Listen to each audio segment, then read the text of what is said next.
Bonjour tout le monde, mon nom est Julien Brault, cofondateur de Art Bacon. Ce matin, je vais vous parler de sexe. Non, pas, en fait, je vais vous parler de l'industrie aérienne. Tu sais, il y a une fusion qui arrive avec Transat puis Air Canada. Bon, il y a beaucoup de spéculations sur le titre. On va aller voir Transat tout de suite. Et la raison pour laquelle j'ai parlé de sexe, bien entendu, c'est pour garder votre attention. C'est la chose qui capture le plus d'attention qui existe. Et l'idée, c'est que si Air Canada et Transat fusionnent, ils vont entrer dans le Ein Mile Club, tu sais, parce que deux compagnies aériennes qui font l'amour. Anyway, joke plate du matin. La raison pour laquelle je veux vous parler de Transat, c'est qu'il y a quelque chose d'assez intéressant qui s'est passé. Tu sais, si on regarde ici, on voit le titre est à 11,85. Hier, ce qui est arrivé, c'est qu'il y a eu une offre concurrente à Air Canada qui est entrée du groupe MAC.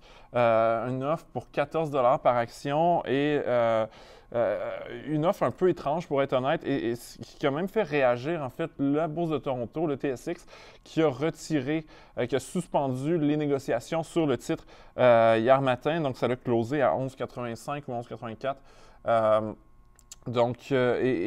Ça, c'est intéressant parce que je voulais vous parler de cette offre-là.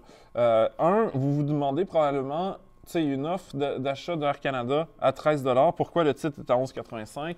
Est-ce que je peux juste acheter un paquet de ces titres-là, puis j'ai un rendement de, tu sais, 11,85 divisé par 13, tu sais, on va dire, de 11,85, de 1,15 par action, en gros, là, donc c'est un peu moins, c'est plus moins de 10 en quelques mois.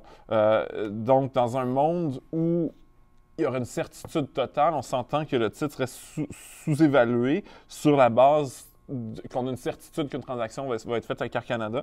La réalité, c'est qu'il y a une incertitude et c'est pour ça que c'est reflété dans le prix. La compagnie, si on regarde au niveau des ratios cours-bénéfices, si on regarde la compagnie en tant que compagnie indépendante dans laquelle on veut être actionnaire, moi, ça ne me donne pas envie d'être actionnaire à ce prix-là. Ensuite, si je suis sûr d'avoir un chèque de 13 par action, mais pourquoi je ne paierais pas 11,85? Et ça, il y a des investisseurs qui se spécialisent dans ce type de transaction-là. On appelle ça des investissements basés sur les événements ou les circonstances particulières. Dans ce cas-là, c'est basé sur une acquisition.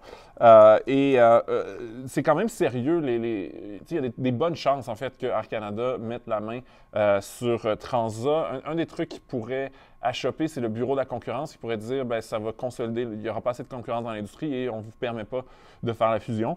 Les spécialistes semblent peu probable qu'un scénario comme ça se passe. Ensuite, il faut qu'il y ait l'approbation du final du conseil d'administration. S'ils sont en négociation, je pense qu'ils ont des bonnes raisons de penser que ça va passer. Même, ils ont signé une entente de négociation exclusive et si Transat la brise, Transat va devoir payer 30 millions à Air Canada. Donc, c'est assez sérieux. Ensuite, l'autre question, c'est de dire, est-ce que là, on parle de 13 parce qu'on parle d'Air Canada, est-ce que cette histoire-là du groupe MAC qui s'est mis avec une compagnie hôtelière du Mexique et qui veut racheter l'entreprise pour 14 par action, donc 1 de plus que l'offre d'Air Canada, mais avec plein de conditions, donc ils veulent que Investissement Québec participe à hauteur de 120 millions. Tout ça semble assez échevelé et je me demande même qu'est-ce que les gens du groupe MAC ont fumé. Je pense qu'il y a une espèce de pari politique. Notre premier ministre, François Legault, est un des fondateurs de Transat. Il avait dit qu'il serait ouvert à participer pour maintenir un contrôle québécois. Air Canada est officiellement une société basée à Montréal. François Legault réagit là, hier en disant que oui, il avait ouvert la porte à une aide gouvernementale pour garder le contrôle de l'entreprise, garder les emplois au Québec, mais dans la mesure où c'est une autre entreprise basée au Québec, il semblait pas mal froid par rapport à cette idée politique-là. Je pense que c'est un pari politique. Peut-être que ces gens-là du groupe MAC ont des meilleurs contacts politiques et qui leur disent que ça a des chances de fonctionner, mais ça me semble assez... non seulement c'est pas sollicité, en plus, oui, il offre 40 millions de plus, mais si Transat accepte l'offre, ça va leur coûter 30 millions. Donc, pour les actionnaires, c'est une plus-value de 10 millions avec un paquet d'incertitudes. Et selon moi, en fait, dans mesure où il n'y a rien de négocié, Pour l'instant, du côté d'Investissement Québec, on ne sait pas à quel point il y a une entente qui est clarifiée avec le partenaire mexicain. Il semble que si Transat dit j'accepte cette offre-là, il y a des chances tellement élevées que ça se concrétise pas, que dans le fond, les actionnaires n'ont pas grand-chose à gagner d'explorer cette avenue-là. Je pense que le seul argument politique, c'est que effectivement Air Canada est basé au Québec, mais on s'entend que la plupart des décisions des dirigeants sont à Toronto. Et potentiellement, une fusion avec Air Canada pourrait justement faire perdre des emplois au siège social d'Air Transat. On n'a pas besoin de deux CFO, la compagnie. Donc, il y a plein de redondances qui vont être bénéfiques. C'est pour ça qu'Air Canada a fait l'offre d'achat. Donc, il y a des synergies. Les synergies pourraient faire perdre quelques emplois.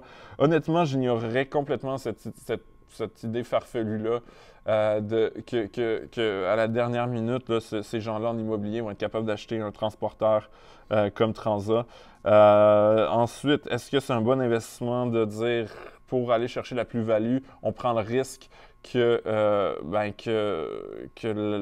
on s'expose au fait que si Air Canada, la fusion ne fonctionne pas, on perd, c'est sûr que le titre va baisser. En terminant, si on peut regarder, quand on suspend les négociations sur le titre, et ça devrait reprendre, là, je n'ai pas d'informations des dieux, là, mais en général, la bourse a suspendu les négociations hier, ça devrait reprendre ce matin à 9h30. Allons voir le volume moyen au courant des 10 derniers jours sur Transat, c'est 257 660 actions, dans le fond, qui ont changé de main. Et ça, c'est intéressant. Il faut vraiment comparer à des comparables. Donc, une petite capitalisation d'un demi-milliard. Mettons, je pense à BRP, là, qui n'est pas dans la même industrie, mais on peut regarder, mettons, eux, ils ont combien de volume? Il y a beaucoup de volume. Donc, il y a beaucoup de gens, justement, qui veulent faire... Ah non, il y a plus de volume sur BRP, étonnamment. Pourquoi? Ça concrétise... Peut-être qu'il n'y a pas tant de gens. Mais c'est vrai, c'est beaucoup plus grosse capitalisation. On parle de 4 milliards pour BRP. Donc, on compare un peu des pommes avec des oranges. Une compagnie de 500 millions, écoute, vite comme ça, compagnies que je connais sont tout le temps un peu plus capitalisées, là. Sinon, j'en connais des tout petites. Mais en tout cas, c'est toujours intéressant de regarder le volume. Le problème avec le volume, c'est qu'effectivement, plus une entreprise est grosse, plus il y a du volume. Donc, il faut souvent comparer des entreprises avec des entreprises de taille similaire. Et souvent, le volume, on compare avec soi-même. Donc, tu sais, là, j'ai le 10 derniers jours, mais c'était quoi le volume 10 derniers jours sur Transat il y a une semaine? Donc, si on voit que le volume augmente, des fois, on peut regarder sur le volume quotidien, on voit qu'il y a la spéculation, il y a quelque chose qui se passe sur ce titre-là. Donc, sur ce, je vous invite à télécharger Arbekin, l'application que vous voyez à l'écran. C'est une super application mobile qui se connecte à tous vos comptes d'investissement, analyse votre portefeuille, vous aide vraiment à comprendre où se trouve votre risque, comprendre votre portefeuille lui-même. Et en plus, ça vient avec un essai gratuit de 14 jours, donc sans avoir besoin de mettre la carte de crédit ou quoi que ce soit. Donc, je vous invite vraiment à le télécharger, ne serait-ce que pour avoir un diagnostic de votre portefeuille, que vous restiez abonné ou non avant. Moi, mon pari, c'est que vous allez vouloir vous abonner quand vous allez découvrir ce produit-là. Si vous n'avez pas commencé à investir en bourse, on a une super offre avec Desjardins Courtage en ligne. Ça vient avec 10 transactions gratuites, 1 an de congé de frais de gestion, 3 mois d'abonnement à notre application mobile et un cours en ligne sur l'investissement en bourse qui va vous apprendre tout ce que vous avez besoin de savoir. Donc, l'offre est disponible au arbekin.ca/Desjardins. Et sur ça, je vous souhaite beaucoup de plaisir aujourd'hui, potentiellement dans les airs si vous prenez l'avion.